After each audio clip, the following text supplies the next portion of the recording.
$100 a month for groceries should be enough. What? Wait a minute, that's impossible. If you can't keep it down to $100, we're getting divorced, understand? You can't be serious. So you're not even willing to try, huh? I never thought you are the kind of person who never tried. Such a pathetic woman. I felt a sudden surge of anger when my husband said that. If he's going to mock me like that, then I'll prove him wrong. Fine, then I'll make sure we keep our grocery expenses below $100 a month. My name is Anne, a 29-year-old housewife. My husband John and I have been married for a year. John and I met at a group date and decided to get married after dating for a year. Anne, I want you to stay home and take care of the house once we're married.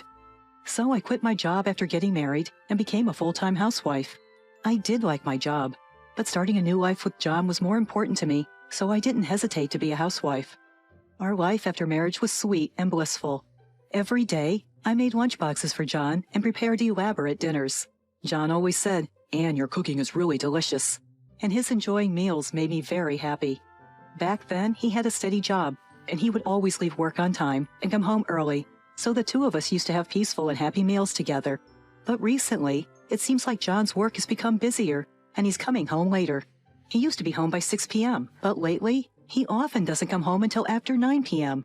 It seems like the increase in work also means he is being counted on more by his superiors and is often invited out for drinks.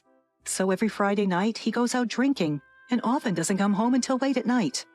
I'd be lying if I said I wasn't lonely, but John is working hard to improve our life together, so I can't complain. So I decided to make an even greater effort with the lunchboxes, giving John a taste of home. I put so much effort into them. They looked like something you might buy in a department store. So I started making an extra one for myself to eat for lunch, just knowing I was eating the same lunch as John, around the same time during his lunch break, made me feel like we were having a meal together, which was a great comfort. I sincerely hope that my homemade lunchboxes can bring some comfort to my husband, even if it's just a little bit. With that thought in mind, I pour my heart and soul into preparing them. John seemed to notice the changes in the lunches, and after coming home, he would cheerfully say, "Lately, you've been making such extravagant lunches for me. They're all delicious." When he praised me like that, I felt motivated to do even more. Since then, I've continued to work hard on the lunchboxes, making them both tasty and appealing. Before I knew it, cooking was becoming my hobby. I began to take pictures of the lunchboxes and post them on social media, and I was surprised to find that the posts were getting quite a lot of attention. Before, I only had a few followers, mostly friends, but the number of likes and followers started to increase rapidly. This was a first for me, and it was very exciting. I started to see comments from people wanting to know the recipes, so I began to post detailed recipes along with the photos. Sure enough, there were people who tried to imitate and create what I made. I received delightful comments like, "My husband said it was delicious," or "I included it in my child's lunchbox, and they requested it again." And this is a first for me. I was thrilled and was gradually getting into cooking more. It might be even better if prepared in this way. Maybe reducing the amount of this seasoning might bring out the sweetness of the ingredients. As I continued to cook while pondering these things, I found that I had created quite a number of recipes. I hadn't thought I'd pick up a new hobby at this age.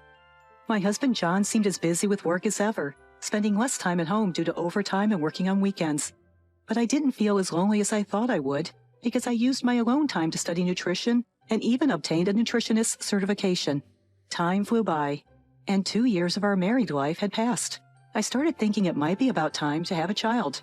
When I discussed it with my husband, his response was not what I expected. Before we got married, I remember him talking about wanting to have 2 kids, so his reaction was surprising. Maybe he still wants a child, but thinks it's not the right time, or perhaps there has been some change in his mind. Somehow, I felt a bit sad, as if we were not able to communicate properly as a couple. Looking back, I feel that John is less interested in me than he used to be. Our intimate nights have obviously decreased, and even when I try to initiate, I get turned down with excuses like, "I'm tired, sorry." He also stopped giving feedback about the lunchboxes I put so much effort into making. I felt increasingly lonely, wondering if this was the so-called marital doldrums. One day, amidst all of this, my husband made a surprising remark. "Anne, aren't you overdoing it with these elaborate dishes?" "Huh? I'm troubled by you squandering the money I earn." "Don't refer to it as squandering. And I haven't been making extravagant expenditures, you know. I'm simply using regular priced ingredients and figuring out recipes to make tasty meals while keeping costs low.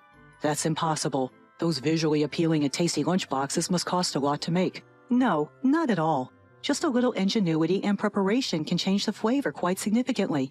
Don't lie to me. I know you always take pictures of the lunchboxes you make and post them on social media. Huh? I didn't expect my husband to know about my social media, but it seemed like he hadn't looked through every detail. You're always focusing on making it look good for social media. Stop showing off that you can make these luxurious lunchboxes. It's embarrassing to know that my wife is spending money to get likes. I can't accept my earnings being used to satisfy your need for approval. Why would you say that? I'm not uploading pictures with that intention at all. Initially, I just wanted to share when I managed to make something delicious. And now I'm more focused on challenging myself to enhance the look and taste of meals with cheap ingredients so others can easily imitate. No matter how much I tried to explain to my husband, he wasn't willing to listen. No need for excuses. $100 per month is more than enough for food expenses. What? I was flabbergasted. It would be incredibly hard to keep food expenses for 2 adults at $100 per month. Since John doesn't cook much, he may not know how much it costs. Groceries are not just the cost of the food ingredients. They also include things like beverages, seasonings, oils, and so many more. Keeping it under $100? Impossible. Oh, hold on a minute. There's no way I can do that. Why not? Haven't you been trying to save money by being resourceful with your cooking so far? If so, it should be perfectly feasible. If you can't keep it under $100, we're getting a divorce. What? Divorce? No way. I couldn't understand why my husband John would say such a cruel thing. He used to be so kind. Why did he change? It's unfair to suddenly bring up divorce. If you have any complaints, speak up. Don't make impossible demands. I tried my best to initiate a discussion, but John wouldn't listen. So, you're not even going to try because you think it's impossible from the start? I never thought you were so pitiful. I guess you're just cooking to satisfy your own need for approval. I was furious when John said that to me. If he's going to look down on me like that, I'll show him. Fine, I'll keep it under $100 for the month. No complaints then, right? Yeah, make sure it stays under $100. I was being stubborn. I didn't care that John had changed. I decided to focus all my energy on succeeding in this mission of keeping the groceries under $100 for a month. From then on, I started to make various changes to my cooking. I thought about various ingredients that could substitute for meat, and tried using tofu and fish cake. I also experimented with combinations of seasonings to create different flavors, like mixing bean paste and dried bonito into egg liquid to make an egg saboro that tasted like spicy cod roe. By doing so, I was able to significantly reduce the cost of groceries. In addition, I visited various supermarkets and searched online to find stores that sell pasta and drinks for cheap prices, and worked hard to save money. It was close, but I managed to keep the grocery bill under $100. I gave a mental fist pump saying, "Take that, John." However, John didn't ask about the results or anything. He just went on with his life as usual. I was disappointed that he didn't seem interested in something he had proposed. But I didn't know when he might bring up the issue of groceries again, so I decided to continue with the $100 grocery lifestyle. In order to make it as enjoyable as possible, I started a new project on social media, regularly posting about our life on a $100 grocery budget. As before, I posted recipes so that everyone could replicate my budget-friendly meals.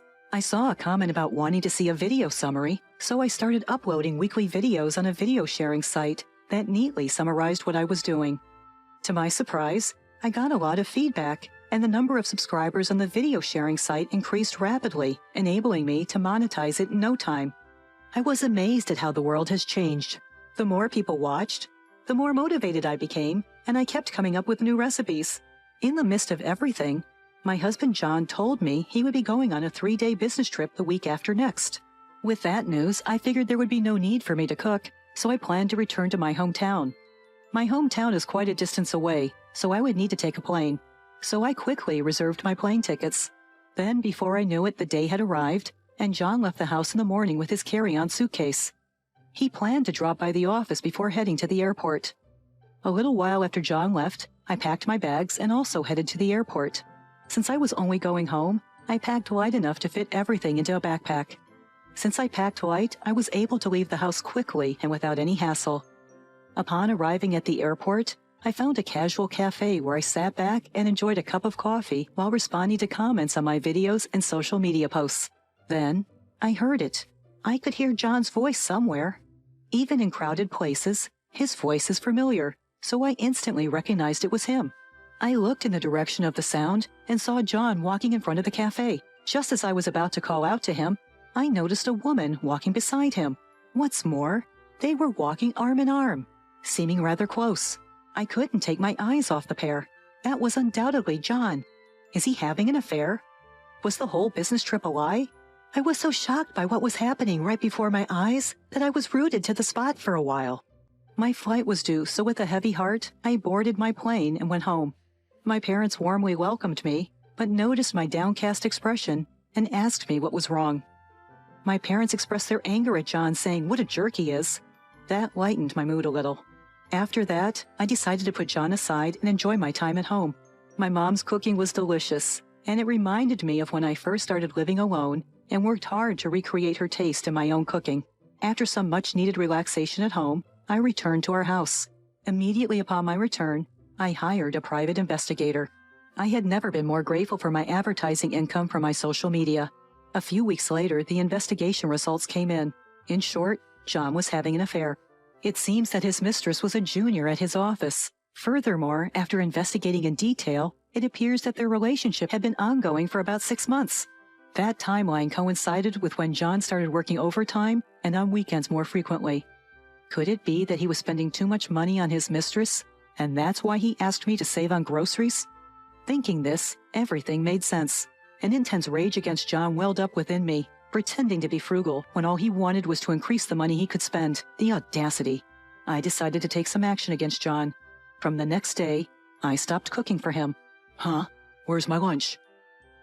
It's too tough to keep food costs down to $100, so I stopped making it. Here, figure something out with this. Saying that, I handed over $2. Huh? What am I supposed to buy with this? You can buy a convenience store rice ball, right? And maybe a ready-made sandwich or something. With the remaining change, you can get some cheap coffee at the office. Just about making ends meet. Don't joke with me. Can I satisfy my hunger with this poor meal? Even if it's $100 a month, we should be able to use a bit more. Nope, that's still barely scraping by. Spending $2 5 days a week for a month already takes up $40. You'd need to prepare a month's worth of dinners with remaining $60. Well, you could get by if you have instant noodles for dinner every day. Are you kidding me? If I keep having such unhealthy meals, I'll get sick.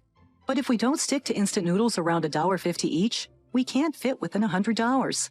$1.50 for 30 days is $45. Add that to lunch, and you're already at $85. Then you've got to keep your monthly beverage expenses within $15. Once I explained this far, my husband John finally seemed to understand the difficulty of keeping food expenses within $100. Hold on a sec. So you're saying the lunch and dinners you've been making so far exceeded $100? No, I managed to keep it within $100 through my efforts. Then why don't we just continue that? No way. You and I are strangers now. That's why I'm teaching you how to manage food expenses on $100 without me. What? What do you mean? I thrust divorce papers at my surprised husband. Divorce? Why all of a sudden? It's not sudden. I've been preparing ever since I found out about your affair. Upon hearing this, John turned pale. What affair are you talking about? Pretending not to know won't do any good.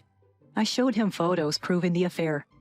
I had these investigated and got the evidence. Now there's no escaping it. I'm asking for a divorce and compensation. John was dumbfounded with his mouth open. He probably hadn't expected to get caught. But still, he tried to argue back, perhaps because of his high pride. Sure, I may have had an affair, but won't you be in trouble if we divorce? You were a housewife. How will you get by once you're on your own?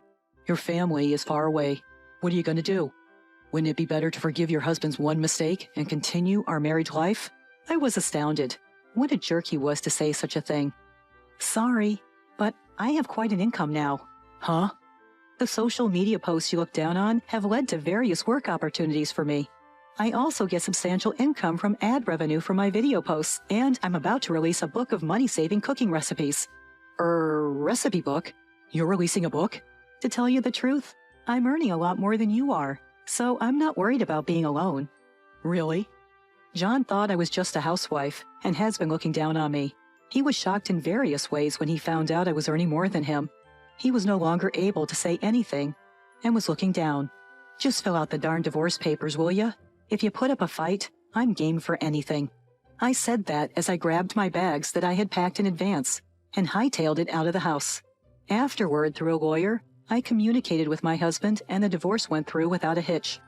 I also managed to get alimony from my ex-husband and his mistress. Word spread like wildfire through his office about his affair because one of our mutual acquaintances works there. Folks are giving my ex the cold shoulder for betraying his wife, who packed him a loving, homemade lunch every single day. The mistress couldn't take the pressure and quit her job. My ex is apparently strapped for cash because of the alimony and money he showered on his mistress. He can't quit his job, so he kept working at the same company, dealing with an awkward atmosphere at work. On the flip side, I moved into a lovely place with a state-of-the-art kitchen, and I'm cooking a lot more. My recipe book got published, and sales are through the roof. I plan to keep cooking a bunch of dishes and live a fun-filled life.